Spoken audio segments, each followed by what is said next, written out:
let your heart be troubled. Hold your head up high, don't fear no evil. Fix your eyes on this one truth, God is madly in love with you. So take courage, hold on, be strong. Remember where our help comes from.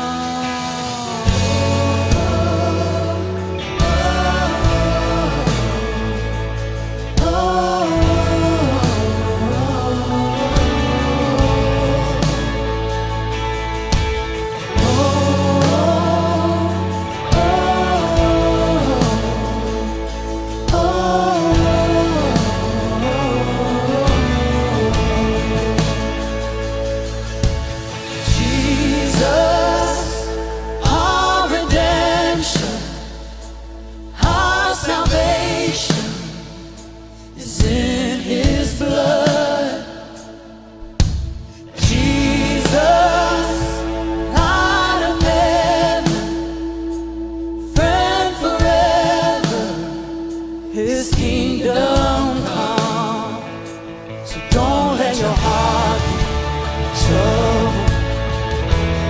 Hold your head up high, don't fear no evil. Fix your eyes on this one truth, God is madly in love with you. So take courage, hold on, be strong. Remember where our help comes from.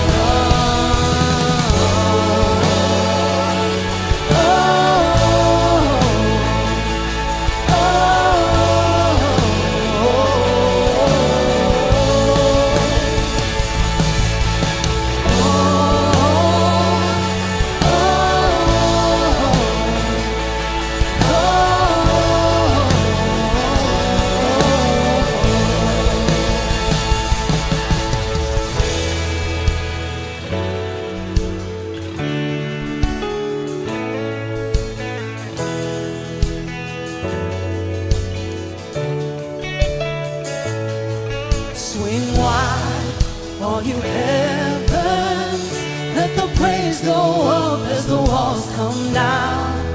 All creation, everything with breath, repeat this sound.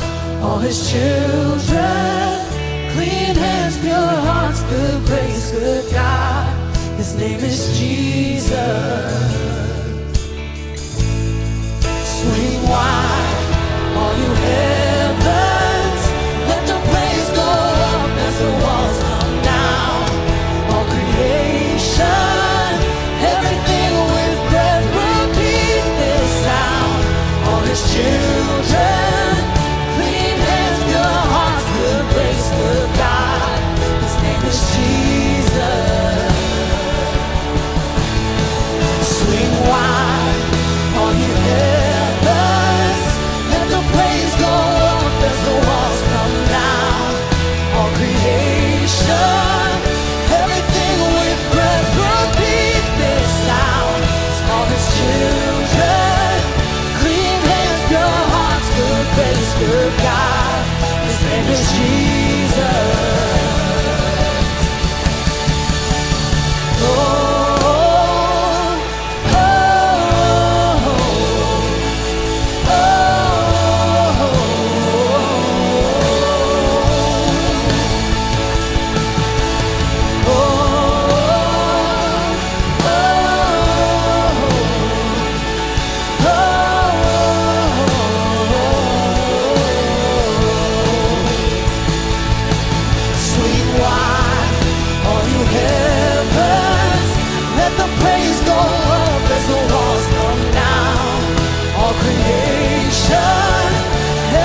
good morning, good morning, and welcome to Kensington. I'd like to welcome those of you who are here and those of you who are joining us online. My name is Eva Gomez, and I'm a volunteer here at Kensington. And I'd like to share that there's 2 awesome events coming up for both men and women. For the ladies, hey ladies, come on, hey ladies. All right, we got Girls Night Out. We'll have mocktails and a mingle hour, appetizers, desserts, and fun, but especially we'll have beautiful women sharing their stories of how they walk by faith and not by sight.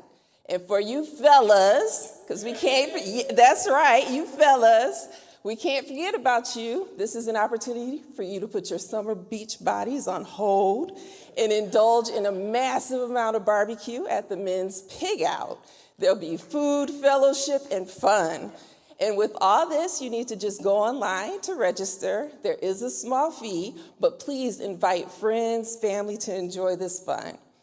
Also, if you want to learn anything more about Kensington, serving opportunities, or anything regarding just Kensington in general, take the time to go out to the hub in the middle of the lobby and talk to the women and men who make orange look good, and they will help you with all that information Kensington-wise.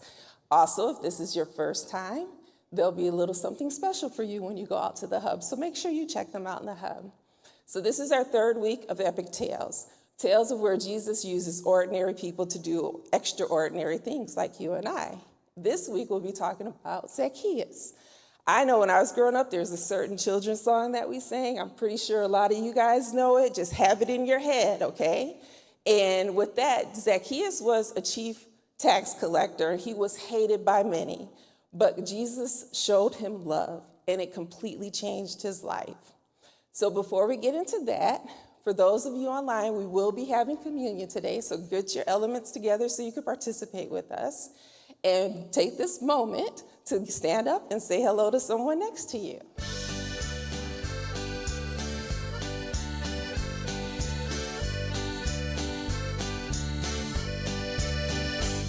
Zacchaeus was a wee little man, and a wee little man was he. He climbed up in a sycamore tree, for the Lord he wanted to see. And when the Savior passed that way, he looked up in the tree, and he said, Zacchaeus, you come down, for I'm going to your house today.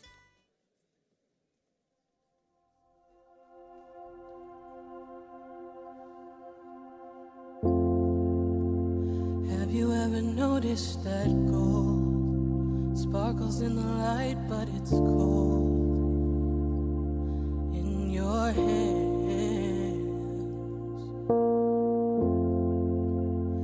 Have you ever filled your cup thinking it would feel like enough, but it don't last?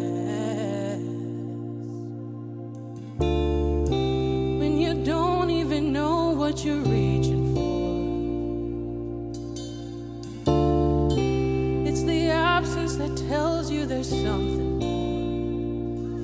You can have it all, you can have the whole world at your feet, every little thing you think you need, but still feel empty. You can have it all, you can have the best this life can bring, living everybody else's dream, and still feel empty.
the questions that tell you there's something more.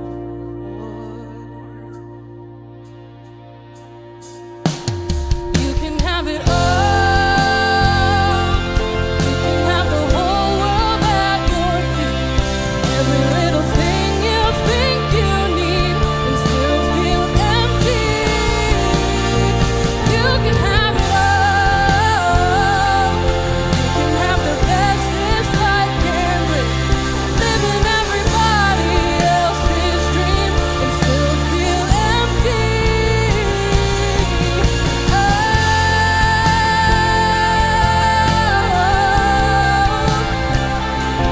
Can you feel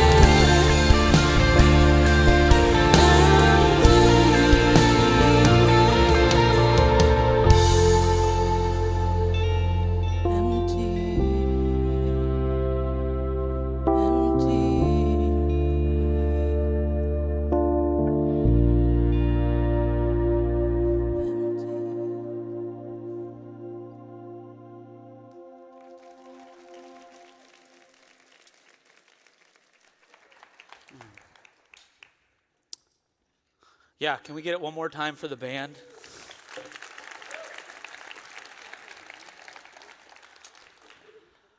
I don't know about any of you, but I can be the person in that song. I put so much emphasis on the things in this life that I think are important, the things that are matter, and we find ourselves in this state where we focus on all this stuff or these things or relationships with people. We think when we have the money, the kids, the spouse, the house, whatever it is, and that'll bring us to this point where we finally find our hearts in a state of being filled, right?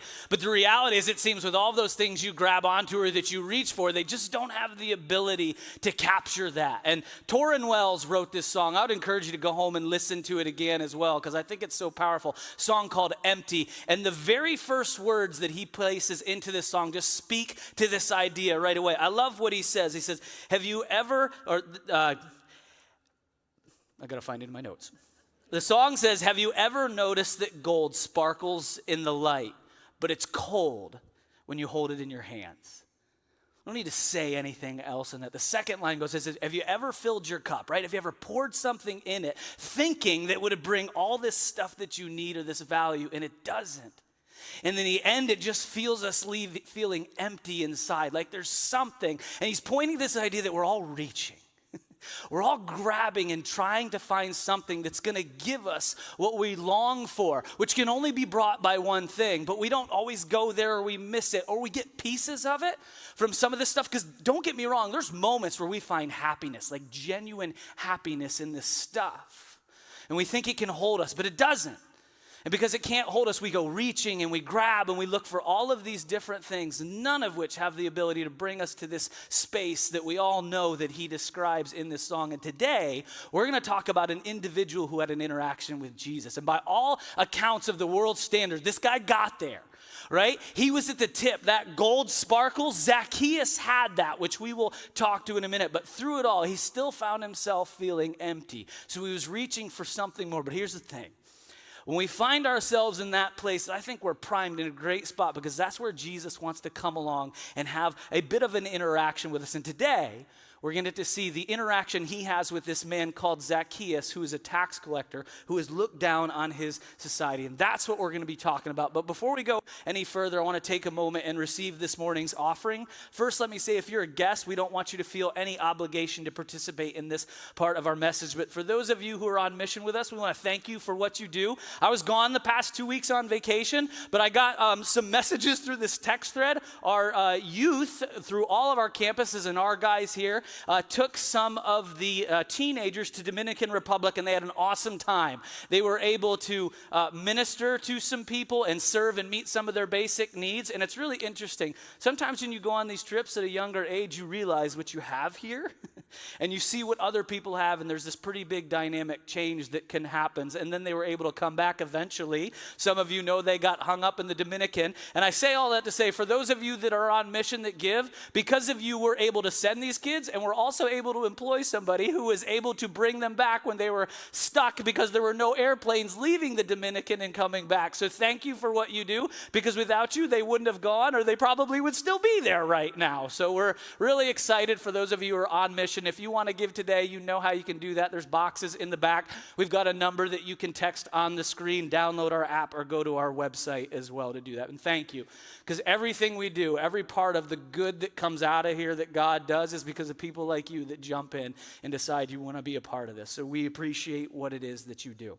So Zacchaeus, if you grew up going to church like I did, you probably have heard something about this man. And we'll get into the details of it for those of you that haven't. But Zacchaeus was a tax collector, and he was actually very short in stature. And that actually makes for a really cute song when you're a kid. It's kind of annoying when it happens during the meet and greet, right? But who knows the song of Zacchaeus? Can I get a hand? Okay, I know there's a lot more of you that know the song or you're a little shy because I saw it in the greeting circle, right? It goes, Zacchaeus was a wee little man, and a wee little man was he. Somebody give me the next bar.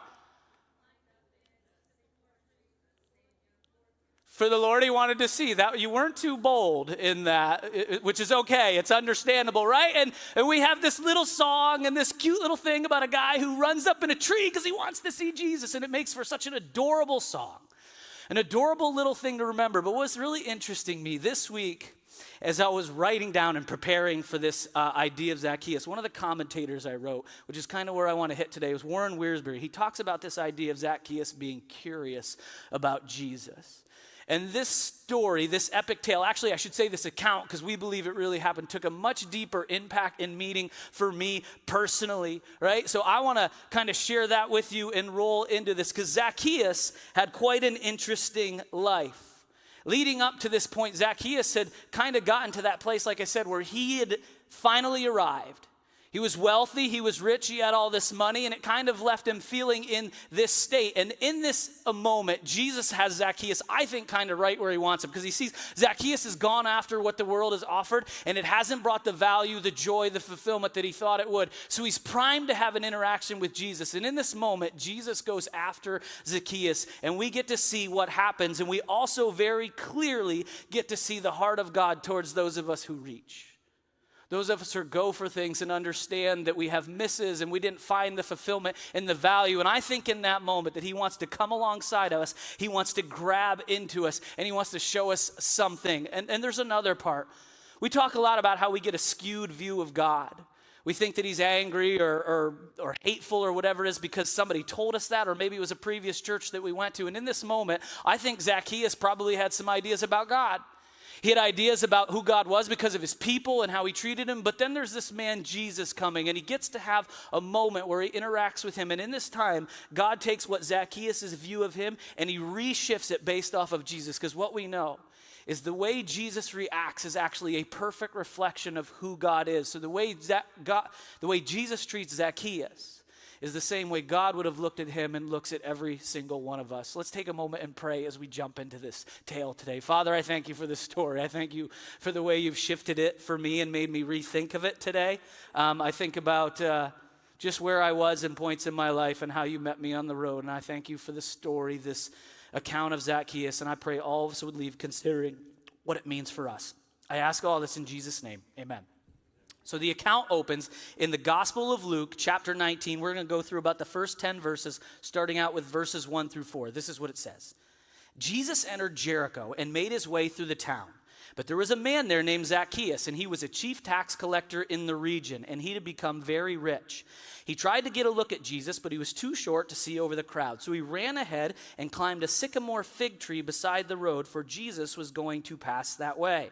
Right? So Jesus is traveling with his followers, and they're trying to get to Jerusalem. But on the way, they have to go through this town called Jericho. It's a little bit less than 20 miles away from it. And in this time, he's interacting with lots of people. Right? Like Jesus is kind of getting famous at this point. People have heard about his teaching and how he treats people and this miraculous signs and wonders that he has been able to do. And as such, people are starting to congregate around him as he goes from place to place. And in this account, in this epic tale, we get to hear about Zacchaeus, and he is just like everybody else. He's heard about Jesus, heard about the things that he can do, and he wants to get in front of him. He wants to, I'm sure he had these like fantasies in his mind about having an interaction with Jesus, but wondering if it would happen. But he's going to put himself in some kind of a place to have an opportunity to do that. Now, the text gives us really significant information about Zacchaeus that I think we need to understand, speaking to the heart of it. And the first is that he's a tax collector. Not only is he a tax collector, he is the chief tax collector. And I know we've talked about this with Matthew, one of Jesus' followers. So for some of us, this is secondhand. We already know this information. But because Zacchaeus was a tax collector, he was hated. His people, he was a Jew, and he was collecting taxes from his own people on behalf of the occupying Roman authority. And he wasn't just a tax collector, he was in charge of all of them. And the text also tells us that he wasn't just rich, he was very rich. So when people saw Zacchaeus and he had a new robe or a new pair of sandals or he was putting a new sunroom on his home, they knew they paid for that. You see, Zacchaeus got his money because Rome said, charge this amount. We don't care what you take after that. And he was apparently a person that took a lot because he wasn't just rich, he was very rich. And all of that wealth, all of that income came on the back of his people. We also understand that he was a short person, which is a detail that we'll get to in a minute. But there's a really ironic detail that I actually never knew until studying for this week. Zacchaeus' name means the righteous one. You see, back in these times, a lot of times parents would name their children in their hopes for them or what they would love to see happen. And Zacchaeus ends up betraying his own people. And his title of the righteous one, I believe, was actually something that brought him a lot of grief and ridicule. Could you imagine you're paying your taxes and they say, thanks, Zacchaeus, and they throw a little bit of an extra comment on him because of what he is named. I'll bet you he was ostracized from his parents. I'll bet you he had no friends in the Jewish community. He just hung out with the other tax collectors. But he hears about someone. He hears about this man, Jesus, who's coming to town, and he's got a big following, and he wants to get in front of him. He wants to understand who Jesus is. So as he's coming, he realizes it doesn't matter where he gets on the path that's coming through Jericho. People get in front of him. And because he's short, he can't see. Probably because he's a tax collector, they give him the good Christian elbow to get him behind them. Any opportunity they could have to get on this guy, they would. And he realizes he is not going to get to see Jesus based on his current plan. So he comes up with an idea. He says, I'm going to run ahead, I'm going to find a tree, and I am going to climb up it, right? Zacchaeus is curious about getting to find Jesus. And again, these are details that we could just gloss over, but they're really important. You see, for a man, a wealthy person who's kind of at the top end of society, to run would have been looked like as something that was beneath him. Demeaning. These people would never have run for anything, especially somebody like Zacchaeus who had servants or people underneath him to take care of it. And then you add to that, he's going to climb up to a tree to see him. It gives us a little insight into what's going on in Zacchaeus' heart. And this is what it is. He is curious. Zacchaeus is very curious about this man, Jesus, and what he has done and what it would be like to have an interaction with him, which I'm sure he was longing for, but he knew, even if I don't get to talk with him, I at least want the chance to see him, which has him hightail it up a tree. And Jesus starts walking into, and Jesus sees Zacchaeus. He sees him up in a tree, and he decides to have an interaction with him, and this is what happens in the text. Verse 5 says, when Jesus came by, he looked up at Zacchaeus and called him by name. Zacchaeus, he said, quick, come down, because I must be a guest in your house today.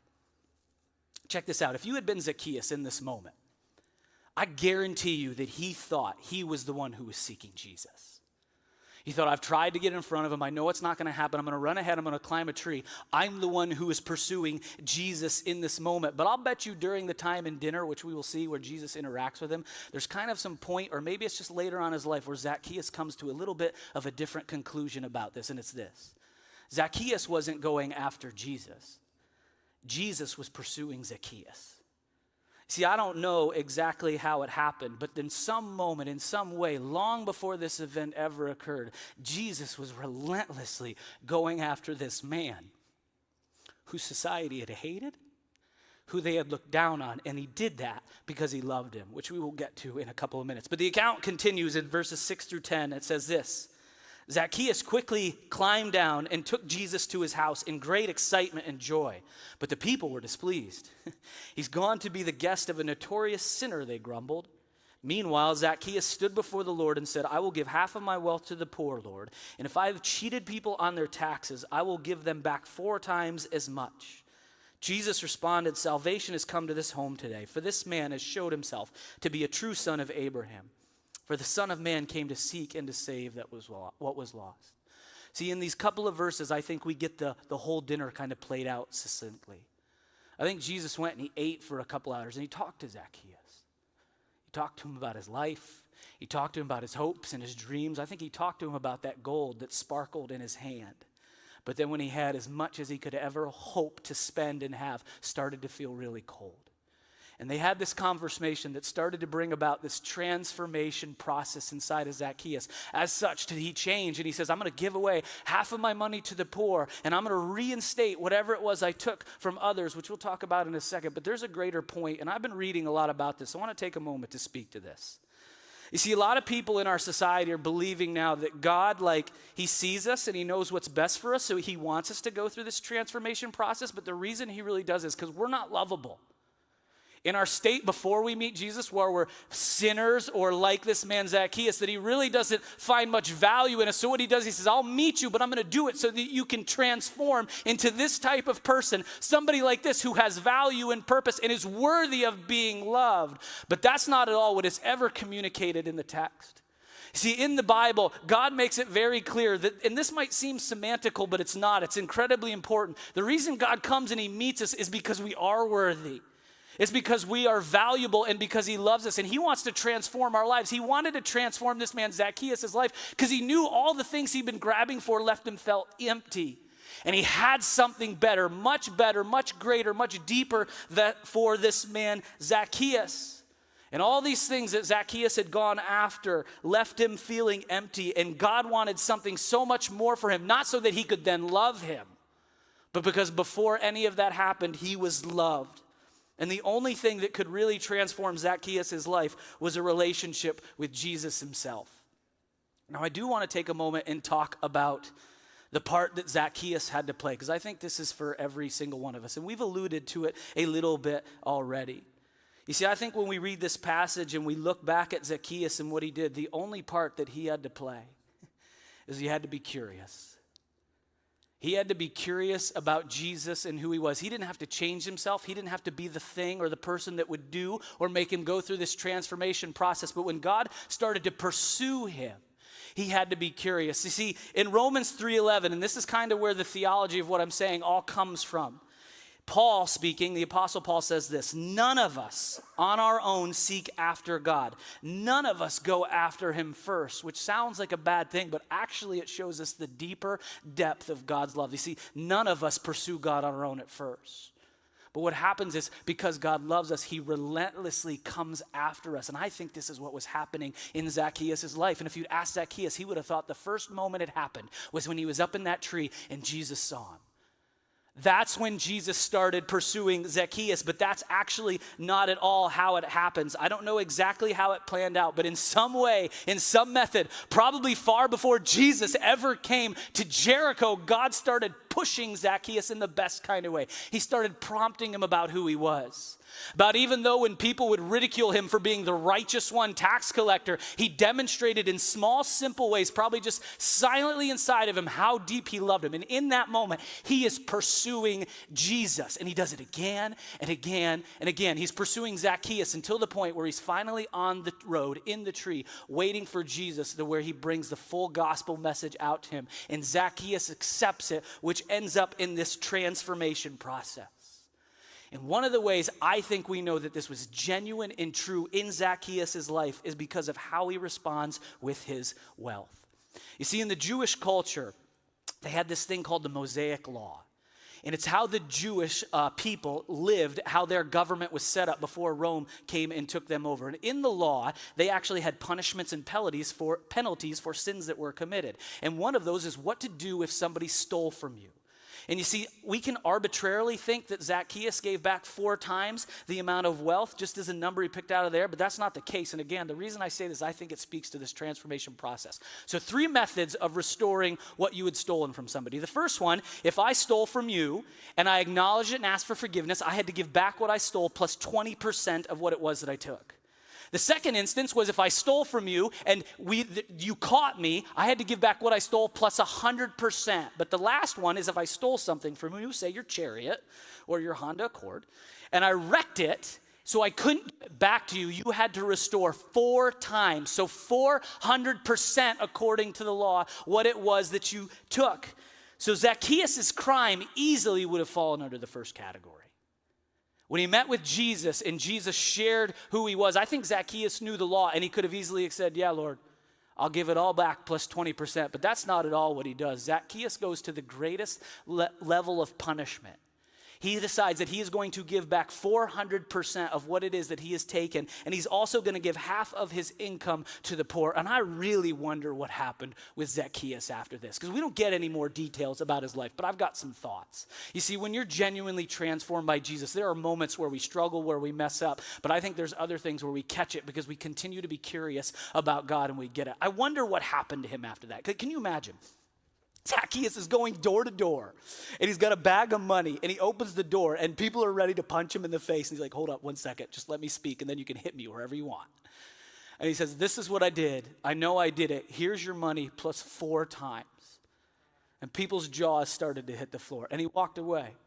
You see, I think this is the moment where God starts to store Zacchaeus' relationship with people, and then he starts to use him for a lot of other things. Like, I wonder if he quit his job.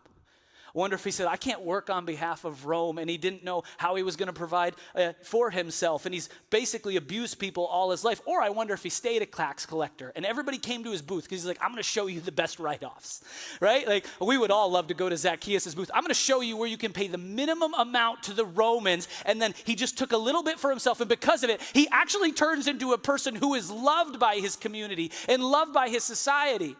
And the reason all of that happens is because when Jesus was coming on the road, the only thing that Zacchaeus did was be a little bit curious about what was going on around him.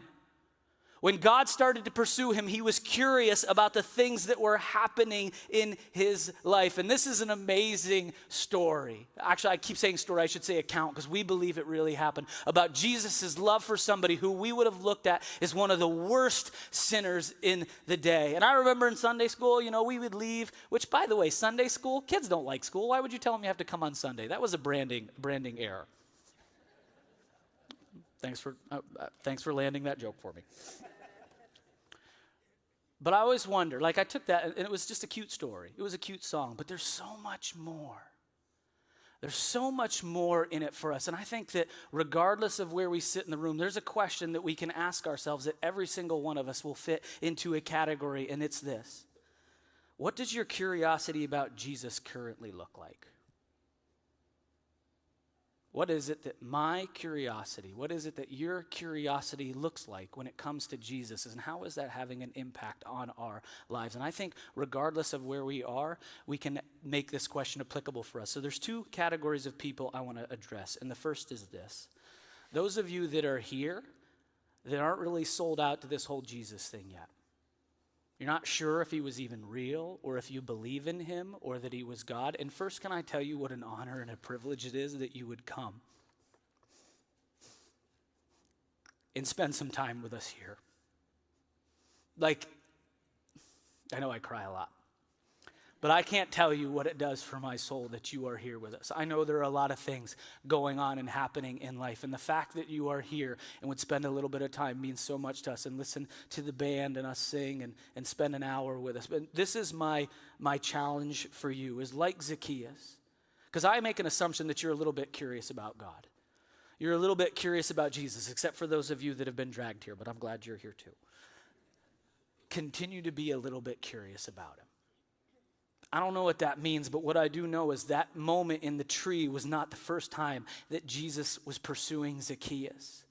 And I really believe, whether this is your first or many times down the line, that God is relentlessly pursuing you, not because he wants to transform you into something that is lovable, but because he has a deep love and affection, and he knows that a lot of the things that we reach for in this life leave us feeling empty. And he wants to take us to a place, not where life now becomes easy, because I'm going to be the first. I think sometimes pastors oversell what being a follower of Jesus is. It's not going to make your life easier. But I believe with all my heart it's going to make it better.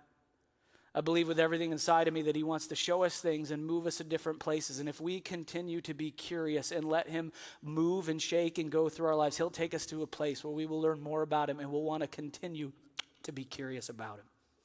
But my second question is to the group of people in the room that are sold out to Jesus. You would say, I'm on mission, I'm following him, I am going after him. And my question for all of us then is, what is your curiosity about Jesus look like lately?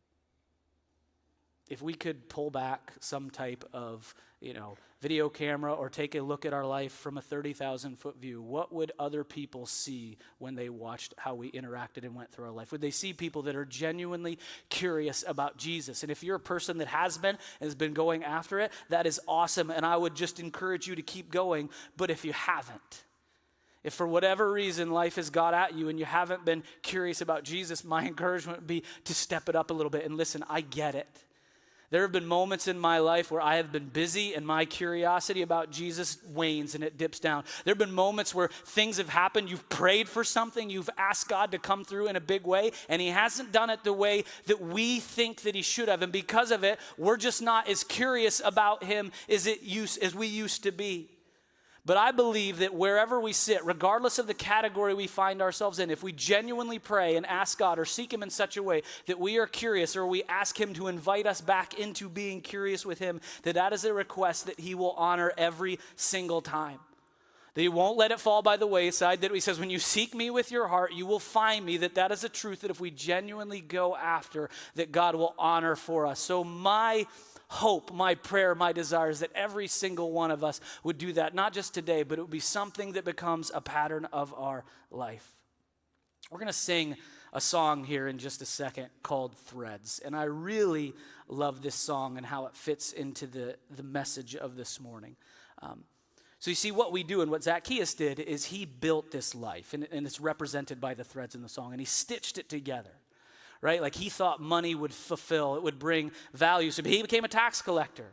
And then he rose to the ranks and he became a chief tax collector. And all the while he's building this thing, he's stitching it together. But then there comes some moment where he looks at it and he sees what he has, what he has built, what he has developed is not bringing about what he hoped it would. He's got the gold sitting in his hands, and the only thing he feels is the coldness that it's bringing. It is not delivering in any way. So he starts to realize that this thing that he has composed, this tapestry, isn't worth it. And it starts to get pulled apart. And in the song, that's what the author says. He says, I'm going to let you pull the threads until my heart unravels. You see, for a lot of us, there's a moment where what we've constructed needs to be deconstructed. We need to let Jesus come alongside of us and start to pull it apart, start to break it down so that he can come along and walk beside us and put it back together so he can reconstruct in a better way what we have tried to build but has left us feeling in such a way that a lot of us just experience in this life. See, I think that's what Zacchaeus did. I think money was such a big thing for him, and it brought him temporary happiness, but it did not last. And Jesus knew that.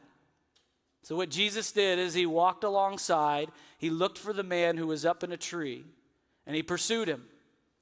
It didn't start in that moment, it started happening long before that. And I think what he did for Zacchaeus is what he wants to do for every single one of us. Regardless of where we've been, regardless of what we've done, because we're not lovable when we're transformed. God looks at every single one of us and says, you're lovable long before anything happens. And that's because we are made in his image. You see, this is what happened in this epic tale, and whether we've been following Jesus for our whole life or have never committed to following him, we can find ourselves in this exact same place that Zacchaeus was. We've built something that needs to be disassembled, but here's the great part. When we start to disassemble the things that we have built, the things that we have put together, Jesus doesn't want to leave us in that moment.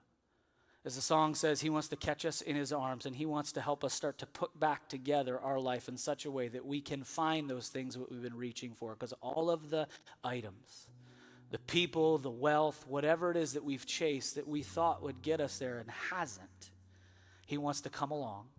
He wants to move to the side and show us what it means to have real value, real joy, and find real fulfillment. And the way it happens is by having a relationship with him.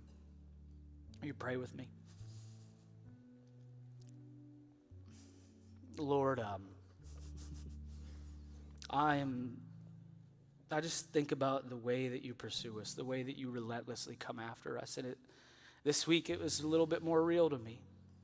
It makes me question about my curiosity with you, but I'm thankful that in all those times and all those moments where I've struggled, where I've messed up, where I haven't gone after you like I should, you don't come after me and grab me by the collar and yank me down, that you're gentle and you're merciful. And the reason you do that is because you want to bring me to a space where I can find the things that actually matter, where we can find real joy, real hope, real fulfillment, and it comes in relationship with you. And that's something you want every one of us to have because you love us. As we leave here today, I hope that we would really consider what it means to be curious, what it means to pursue you, and that we would take some time in relationship with you. Because I believe, because you said it, that if we search with all of our heart, that we will find you, you will find us, and you'll take us to that place where emptiness is not who we are anymore. I ask all these things in Jesus' name. Amen.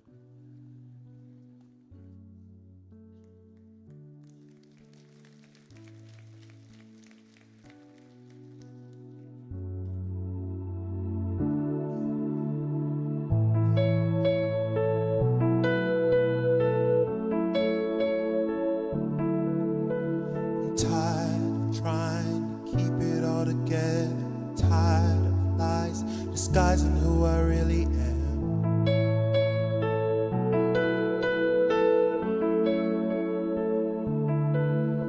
There's pain that's hiding underneath the surface. I'm tired of trying to keep it on the inside.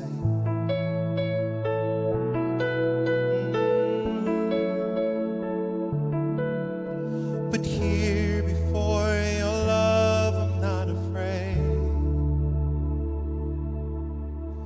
I'm gonna let you pull the threads till my heart unravels.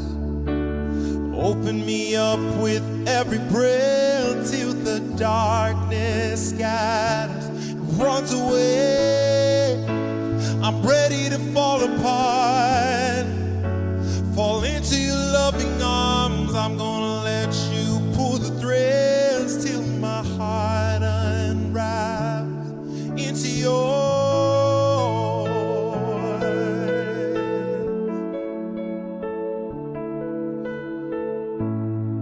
You're reaching out your hand, you pulled me close again. You see me as I am, and still you are me. I'm gonna let you pull the threads till my heart unravels. Open me up with every breath till the darkness scatters and runs away. I'm ready to fall apart, fall into your loving arms. I'm gonna let you pull the threads till my heart unravels into yours.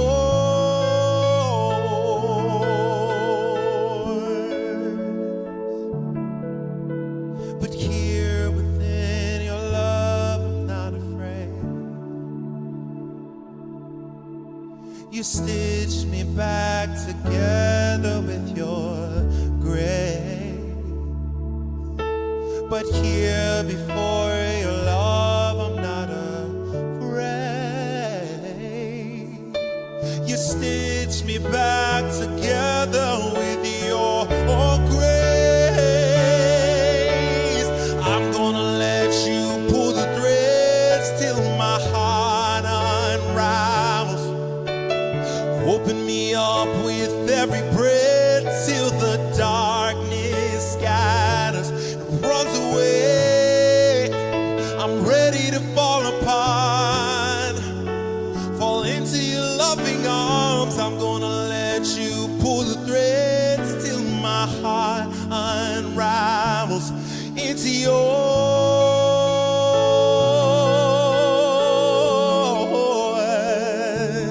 into yours,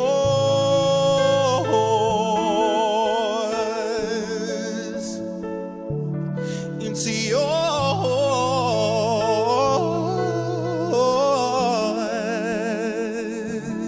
into yours,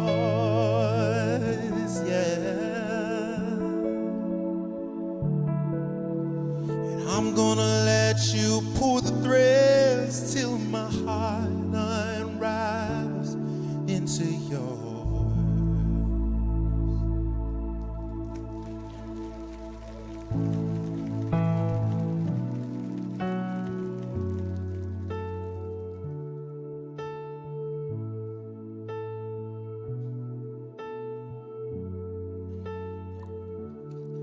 We're going to take a couple of moments and celebrate communion together. And I know that we're remembering what Jesus did for us on the cross with this, and we're gonna talk about that for sure. But there's part of me that just recently takes another angle from it when we celebrate communion. Yes, we absolutely remember what Jesus did, that his body was beaten and his blood was poured out, and he literally sacrificed himself so that we could have salvation with him forever, so that we could live with him forever. But it just is so much sweeter when you think of the character of who God is when we celebrate that. And I'm reminded of that in this story with Zacchaeus, that there was this man who by all accounts was just a fool. He was a dimwit, and I'm using generous words. Reality is probably because I can fall into that category as well. But what Jesus did, what God did, is he pursued Zacchaeus. Long before he ever found himself on that road, I think God was scratching at Zacchaeus' heart. And that's the character of God. That's the character of Jesus. And when we see how Jesus interacted with this man, we get a perfect representation of how God viewed him and therefore how he viewed every one of us. So as we do this, I just hope that you will think of God in that perspective, that he loves us so much that he wants to transform us, not so that we can be lovable, but because he deeply, deeply loves every single one of us.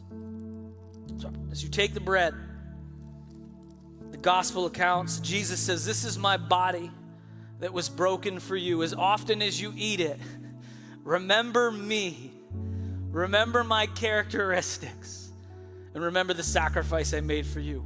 Let's eat together.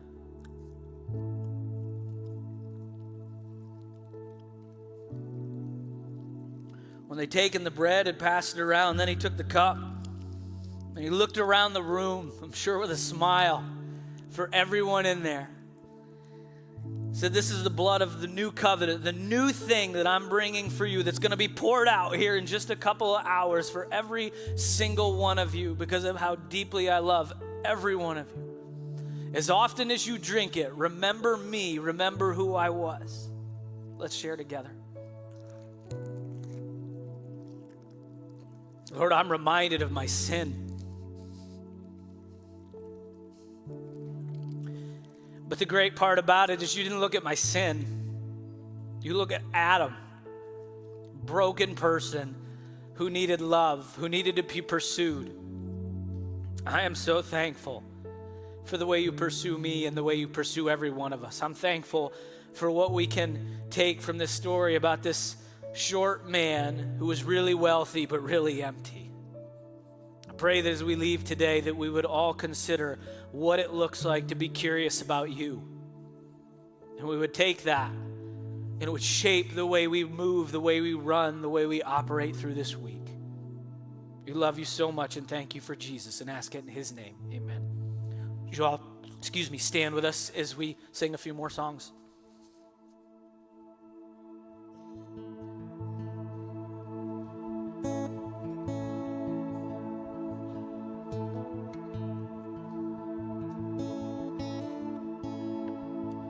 You can have it all, Lord. Every part of my world. God, take this life and breathe on this heart that is now yours. You can have it all, Lord. Every part of my world. Please take this life and breathe on this heart that is now yours.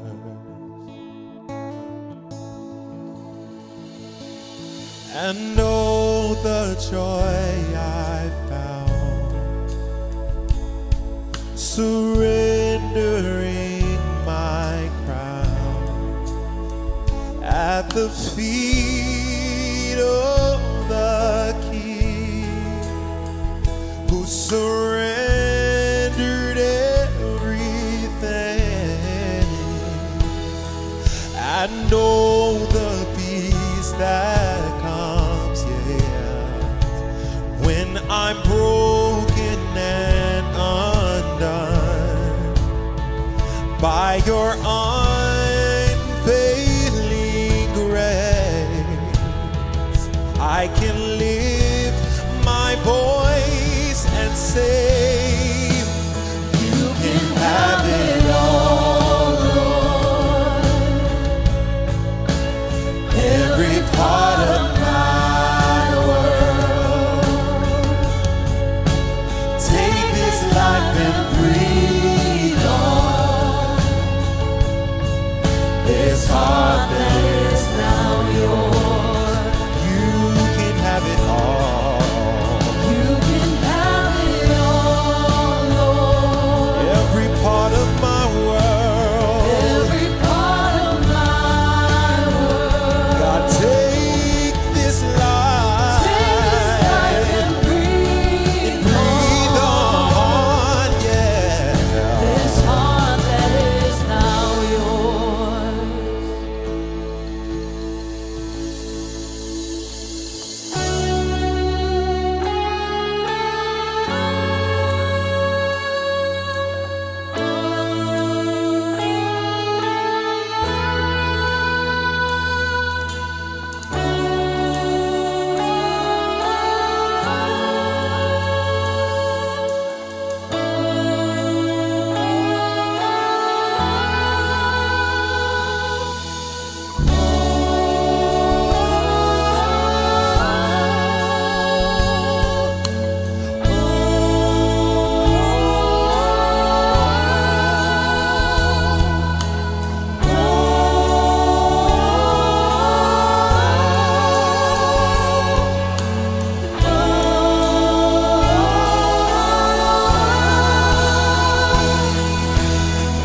There is no greater call than giving you my all. I lay it all down. I lay it all down. There is no greater love. No higher name above. I lay it all down. I lay it all down. There is no greater call. There is no greater call than giving you my all. I lay it all down. There is no greater love. No higher name. I lay it all down. Sing it all.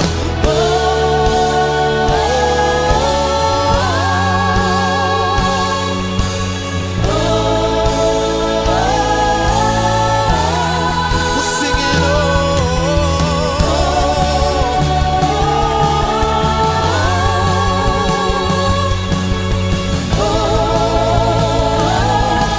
You can have it all.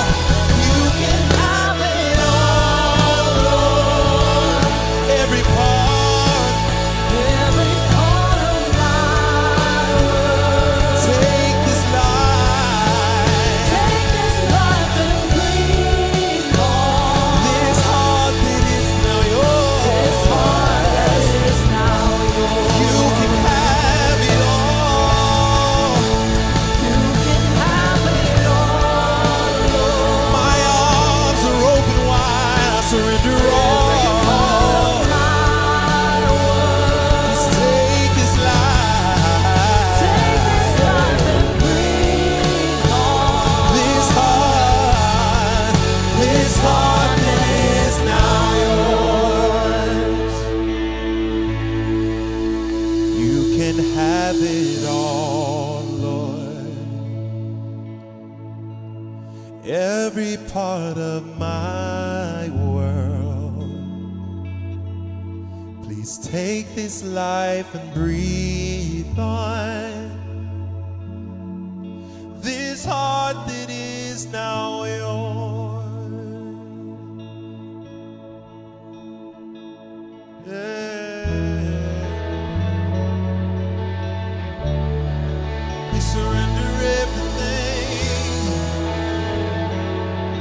to a great God. Oh,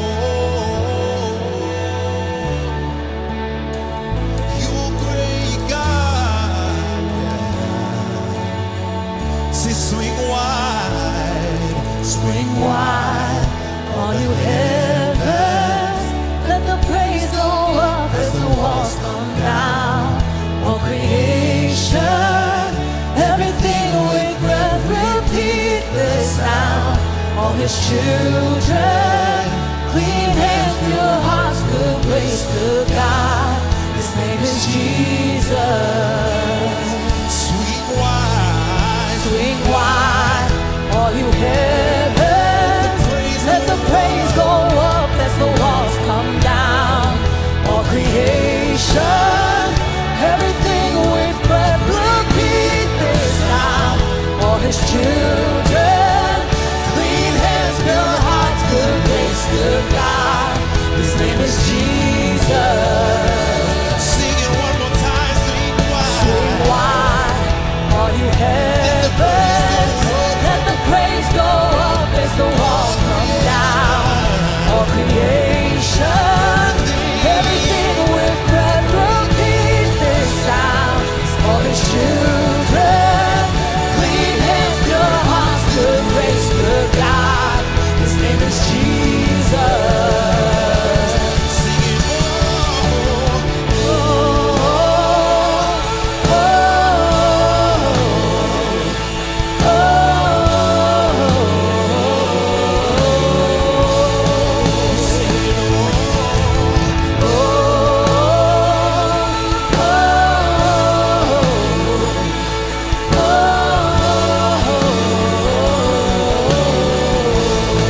sweet wine.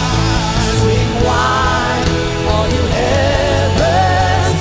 Let the praise go up as the walls come down. All creation, everything with breath, repeat this sound. All his children, clean hands, pure hearts, good grace, good God. His name is Jesus. We're singing Jesus. Jesus, our redemption, our salvation is in his blood. Jesus. Jesus, light of heaven, friend forever, his kingdom come.